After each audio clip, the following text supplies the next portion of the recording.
అవుతున్నా ప్రభు అన్నాడు, నాకంటే ఎవరిని కూడా ఏం చేద్దన్నాడు, ఎక్కువగా ప్రేమించొద్దు అన్నాడు యేసు ప్రభు. అవునా కదా? మరి యేసు ప్రభుని ప్రేమించేవారు మరి మనుషులను ప్రేమించొద్దని అక్కడ అర్థం. ప్రేమించొద్దని కాదు, అంటే నాకంటే ఎక్కువగా ఎవరిని ప్రేమించొద్దు అంటే, నీవు దేవునిని తప్ప ఎవరిని కూడా ఎక్కువగా ఆధారం చేసుకోవడానికి వీలు లేదు. గుర్తుపెట్టుకోండి.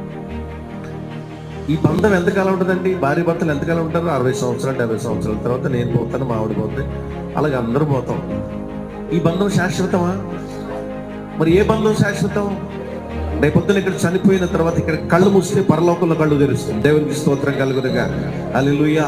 అక్కడ ఆయనతో కలిసి ఉండేటువంటి బంధం శాశ్వతమైనది. ఈరోజు భూమి మీద బ్రతుకుతున్న మనం అందరం కూడా ఆ బంధాన్ని కొరకే బ్రతుకుతున్నాం. ఇక్కడ ఆ బంధం పదిలిపరుచుకోవడానికే బ్రతుకుతున్నాం. ఆ బంధాన్ని కాపాడుకోవడానికి ఈరోజు ప్రభు మార్గంలో ఉన్నాం.